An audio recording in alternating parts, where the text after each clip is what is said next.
আজ তোমাদের বানিয়ে দেখাবো খুবই সহজ পদ্ধতিতে তালের বড়া কি করে বানাবে, মাত্র কয়েকটি উপকরণ দিয়ে আর সহজ পদ্ধতিতে। আসসালামু আলাইকুম, কেমন আছো তোমরা সবাই? নতুন একটি রেসিপিতে তোমাদের সবাইকে স্বাগত জানাই। ভিডিও শুরু করার আগে একটাই রিকোয়েস্ট, চ্যানেলটিকে যদি সাবস্ক্রাইব না করে থাকো তাহলে সাবস্ক্রাইব করে দিও, আর ফেসবুক থেকে দেখলে পেজটাকে ফলো করতে ভুলো না। তালের বড়া বানানোর জন্য আমি এখানে একটা তাল নিয়েছি, তালের শাঁসটাকে খুব ভালো করে ছাড়িয়ে নিয়েছি। এবার দিয়ে দিলাম হচ্ছে চালের গুঁড়ি।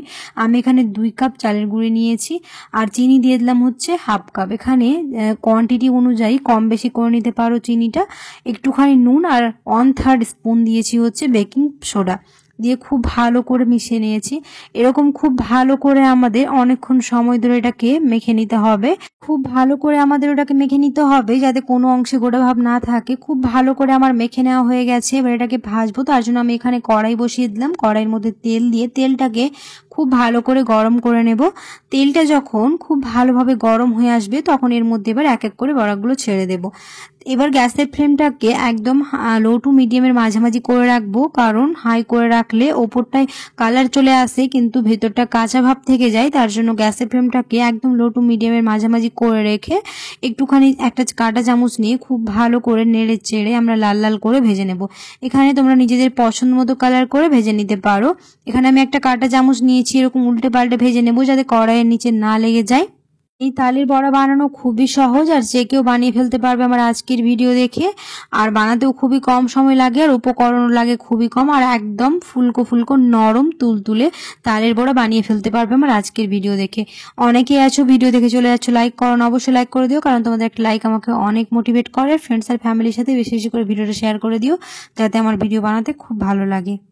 এখানে আমি মাঝখানে অনবরত এরকম নেড়ে চেড়ে দিয়েছি যাতে এটা খুব ভালো করে ভাজা হয়ে যায়, যাতে ভেতরের দিকে কোনো অংশে কাঁচা ভাব না থাকে। খুব ভালো করে লাল লাল করে আমাদের যেন ভাজা হয়ে যায়।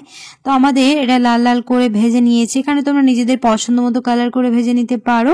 এবার আমি এগুলোকে তুলে নেব। এরকম করে সবগুলো তালের বড়াই আমরা ভেজে নেব।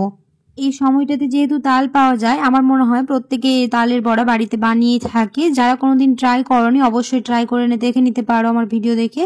যে যারা কোনোদিন ট্রাই করনি তারাও খুবই সহজে বানিয়ে ফেলতে পারবে এই তালের বড়া। তো এরকম করে আমি সবগুলোই ভেজে নেব। আর এটা বানাতে খুব একটা বেশি সময় লাগে না, ওই তালের শাঁসটা ছুটাতে যতটা সময় লাগে কিন্তু বানাতে খুব একটা বেশি সময় লাগে না। খুবই অল্প সময়ের মধ্যে যে কেউ বানিয়ে ফেলতে পারবে, মাত্র 2 থেকে 3টা উপকরণ থাকলে। তো এখানে আবারও আমি একটা কাঁটা চামচ নিয়ে খুব ভালো করে নিচের দিকটায় ছাড়িয়ে নিচ্ছি যাতে কড়াইয়ে কোনোভাবে না লেগে যায়। তো এরকম করে প্রত্যেকটাই ভেজে নেব। আশা করছি আমার আজকের রেসিপি বুঝতে তোমাদের কোনো অসুবিধা হয়নি, আর আজকের রেসিপি তোমাদের ভালো লেগেছে। যদি ভালো লেগে থাকে তাহলে অবশ্যই একটা লাইক করে দিও, কমেন্টে জানাতে ভুলো না কেমন হয়েছে। আর দেখতেই পাচ্ছ একদম নরম নরম তুলতুলে ফুলকো আমাদের তালের বড়া একদম রেডি।